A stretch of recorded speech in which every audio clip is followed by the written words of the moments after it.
Hey Scrappers, it's Vanessa here with week 6 of the She's Crafty mini paper pad class, and you will have seen the sketch at the beginning of the video, and it will pop up here on the screen as well.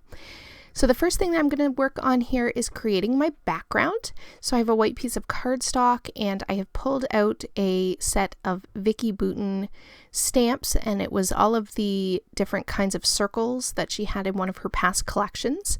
And then I showed at the beginning of the video the 3 colors of ink that I'm using. So I have a Catherine Pooler in Sauna, Stampin' Up in Pumpkin Pie, and Distress Oxide in Evergreen Bough. And I'm just going to use a combination of those stamps from Vicki, and I'm going to stamp a whole bunch of circles all over this background, and I am following the sketch. The only thing that I did differently with the sketch is that I turned it. So the sketch is now up there in the corner, and if you look at that sketch, I basically rotated it so that now the title would be vertical and be on the left vertical. So if you think of that sketch, turn it so that the title is vertical on the left. And that's why I'm doing the stamping where you see me putting it, because my circles are going to go from that bottom left and they're going to trail up, and then they're going to come back down to end toward the lower bottom right of the page. And so that is how I'm going to kind of do my take on this sketch. So I really love the sketch, and it actually came together really, really fast because I am showing my stamping and my background, which I'm now just adding a little bit of blue splatter to the background. So I'm showing you how I built my background, but I did a lot of the prep work for this off camera, and I do apologize. I forgot in this video that I left my overhead light on, so I apologize for the glare that's making on my mat. I do start putting papers on top of my mat, so it does go away here. But I did punch all of those circles out off camera, and I'm using my Vicki Boutin 6x8 paper pad. This is the paper pad I had used in a previous video. At this point, because we've gone through 5 layouts, I've used all the different 5 mini paper pads that I had pulled for this class, and so now I'm just going back through, and each layout after this one will use each one of those paper pads again. So I've used it twice, as Shannon had said, for each of her packs of paper that you choose, you're going to make 2 layouts out of it. So I'm back to my Vicki Boutin. This is layout number 2 with that, and I just went and pulled the yellows and the blues and the greens and the oranges for this layout. And basically I took all of my punches that I have, which range from 2 inches all the way down to 1/2 inch, and I just punched a whole bunch of circles with these pattern papers. And basically for a lot of them, I just used the scraps that I had left over from the first page that I put together. So it worked out perfectly that I was able to then use up those scraps, so they didn't just go back in my scrap bin. I really completely used the 6x8 pattern paper. So that is what I did off camera. And now, while I was sort of talking about the prep work that I've done, I am building out my background. So you saw me map my photo with 2 of the pattern papers, and then I have this grid paper that's going to act as sort of the main paper that's going to ground all of this cluster around my photo. And then I have 3 strips from the pattern papers, and I took 3 stickers from the Vicki Boutin sticker sheet that I showed, and I don't think this was the same collection as the 6x8 paper pad that I'm using.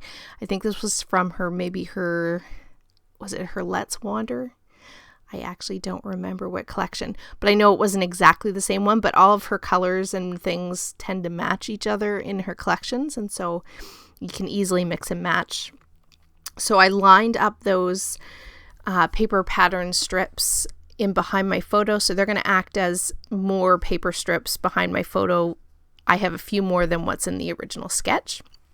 And now I have my photo where it's going to go on the layout. I will obviously be trimming up those strips of paper in behind my photo, but I'm laying out everything because I'm going to glue it all down off camera. And I want you to be able to see, here is what I'm doing with all those circles that I punched. I basically off camera laid them down like you saw and glued them down following that same line that the sketch has, only on my turned version or my rotated version. Now the smallest of those circles, I did go ahead and pop those up on some foam tape so that, again, it adds a little bit of shadow, a little bit of depth to all of this pattern paper that is just all paper, is pretty much building this entire layout. So having that little depth and dimension with the foam adhesive is a nice way to add some additional interest. Now I am working on my title, and these are just tile stickers and some other very old stickers from my stash. And the title for this one is Plushie Show and Tell. And this is a picture of my son, and he is showing one of his plushie Pokemon plushies that he has. And we were sitting in the car and he was telling me all about him. And so that is what I'm documenting.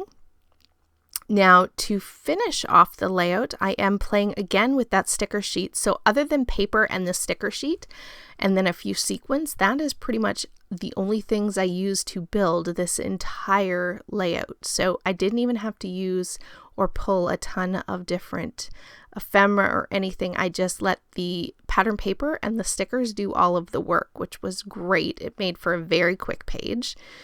So I'm just going through, I'm using all the arrows, I have a camera, I have some little word strips, and I'm just gonna sort of balance the layout out, adding these arrows and these little word strips in amongst all of the little circle clusters. And once I have that down and most of this in place, I am going to put down those sequins that you see in the orange and the blue that I have off to the side there.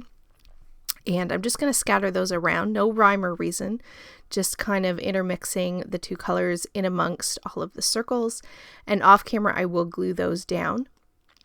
The still photos will be coming up here in just a few seconds. And I will also have the links to everyone who is playing along with the She's Crafty paper pad or mini paper pad series in the description box below. So be sure to check out everyone who is playing. I'll also have the Facebook. If you have not checked out the Facebook, there is tons of inspiration.